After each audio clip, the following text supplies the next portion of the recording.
Muy buenas a todos, mi nombre es Javier Jiménez y bienvenidos nuevamente a la clase número 7 de JavaScript, Arrays.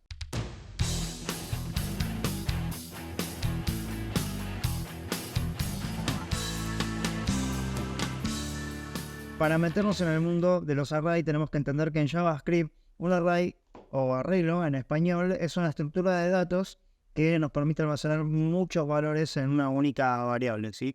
Un array puede tener cualquier tipo de dato, incluyendo números, cadenas de texto que los conocemos como string, booleanos, objetos e incluso otros arrays dentro del array. Los elementos que tiene un array se tienen que organizar de una forma ordenada y que sea numerada también. Los índices basados en 0 para la creación de arrays y los elementos de un array se indexan comenzando desde 0, es decir, que el primer elemento tiene un índice 0, el segundo tiene el índice 1 y así sucesivamente.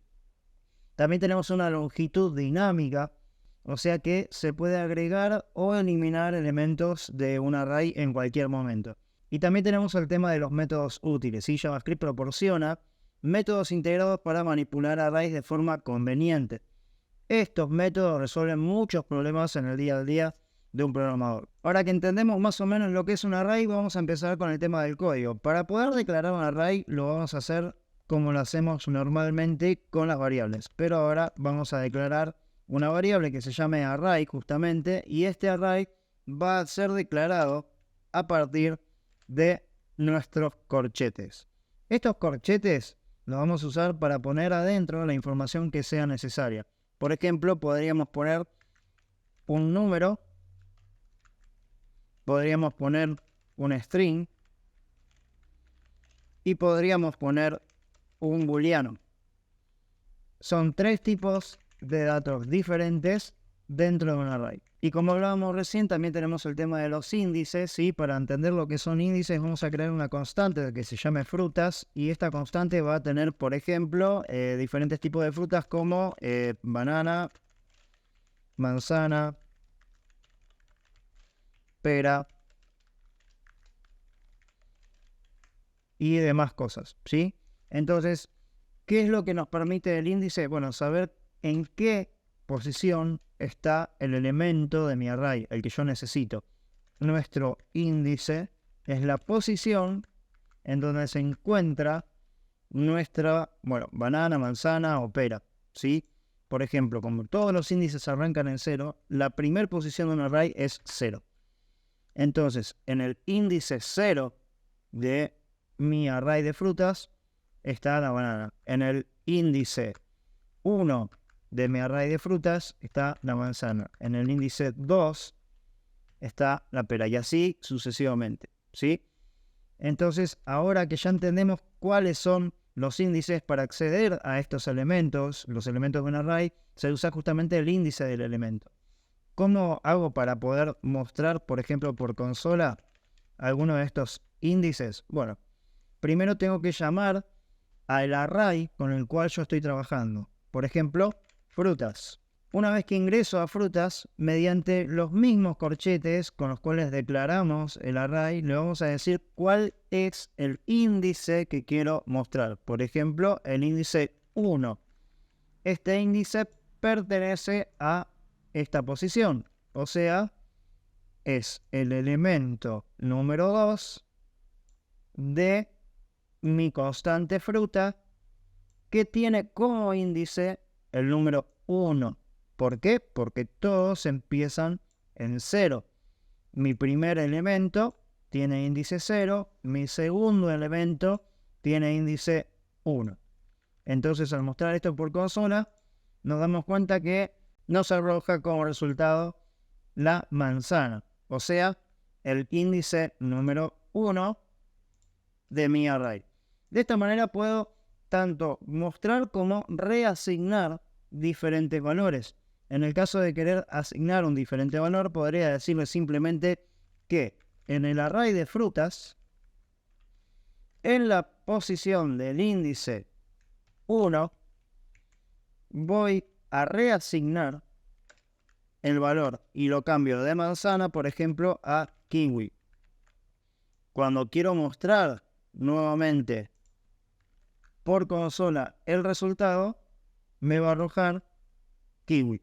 Así que puedo mostrar y puedo reasignar cualquiera de estos elementos dentro del array. También puedo realizar operaciones con cada uno de estos elementos dentro del array. Si yo tuviese, por ejemplo, la constante llamada números, que tiene un array donde digo 1, 2, 3, 4, 5, lo que puedo hacer también es decirle, mira, hacemos un console.log donde yo agarre de mi array de números la posición número 0 y a esto le sume dentro de mi array de números nuevamente el índice o la posición número 2. ¿Sí? En este caso, lo que estoy haciendo es utilizar el índice 0 y el índice 2.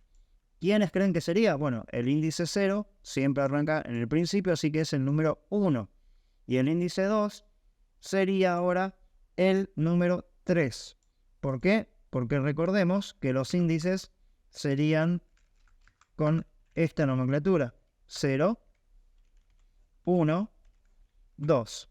Entonces, al sumar el índice 0 más el índice 2 de mi array de números, estoy sumando el 1 más el 3.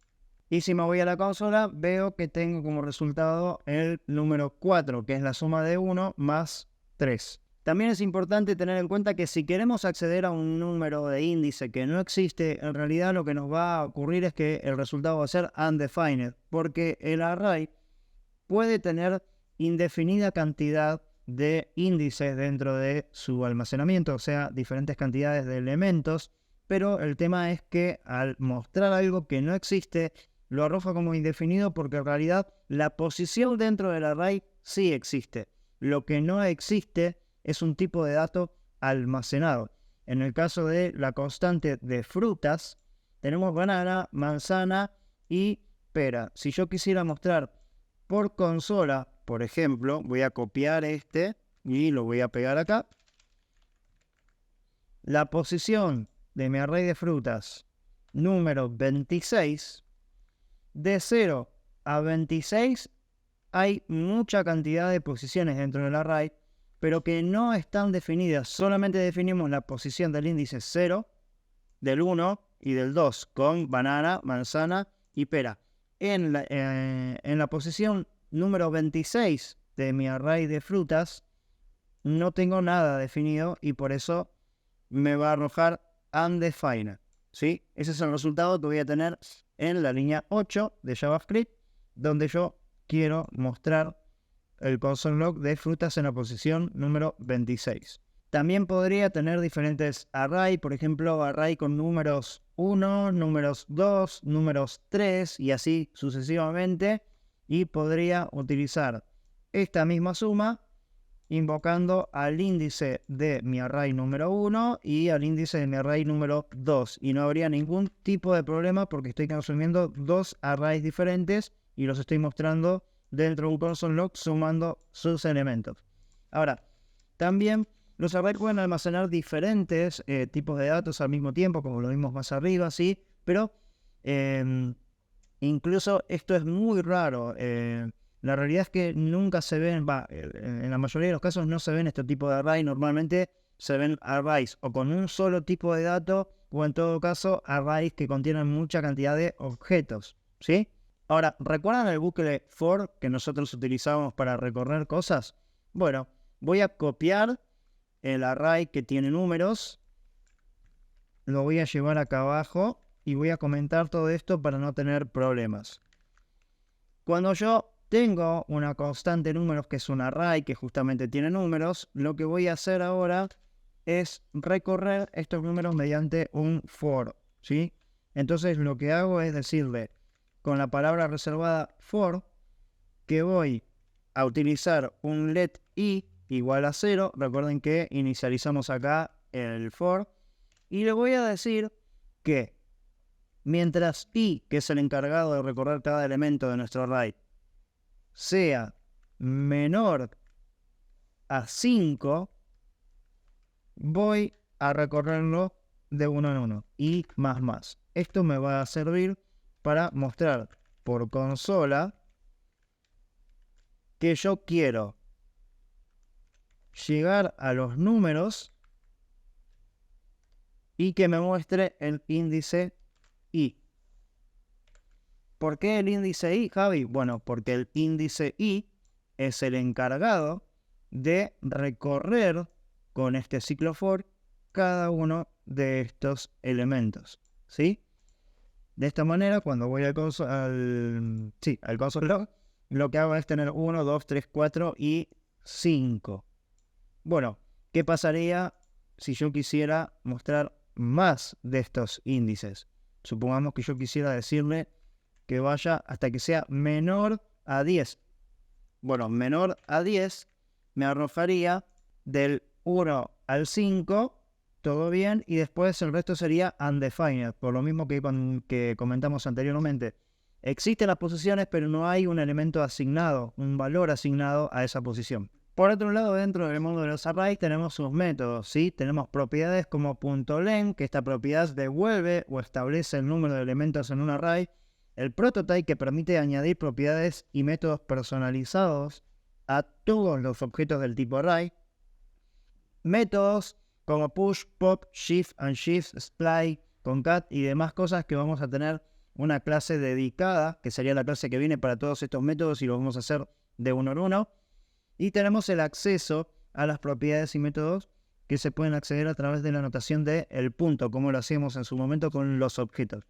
Por ahora vamos a ver cómo funciona el len y lo demás lo vamos a ver todo en la siguiente clase. La propiedad len se utiliza más que nada para cuando uno no sabe la cantidad que tenemos de elementos dentro de un array. Por ejemplo, podríamos tener una cantidad corta como esta o podríamos descargar, entre comillas, una base de datos donde tengamos este tipo de cantidad de números. Entonces no sabemos específicamente cuántos hay acá adentro. Cuando tenemos este tipo de caso, lo que nos conviene es utilizar el método .len, donde le vamos a decir que mi bucle for va a declarar una variable i en 0 y en la segunda parte de este bucle le voy a decir que mientras i sea menor a la longitud de números, o sea, números.len, y más. Esto nos da la facilidad de decirle a nuestro for que independientemente de cuánto dura y cuántas posiciones tenga este array, vaya a recorrer uno a uno hasta que se termine. El .len cuenta la cantidad de posiciones que hay y los va sumando de uno en uno. De esta manera logro tener un resultado completo con todos los elementos de nuestro array, sin importar la longitud o el tamaño de la cantidad de elementos que tenga adentro. Y de esta manera empezamos a entrar en el mundo de los arrays, que es una herramienta muy utilizada dentro del mundo de la programación, así que en la próxima clase vamos a estar viendo todos los métodos que existen y para qué nos sirven, porque esto realmente nos facilita el día a día como desarrolladores. Muchísimas gracias por todo, mi nombre es Javier Jiménez y recuerden que esto no es magia negra, esto es programación. Hasta la próxima.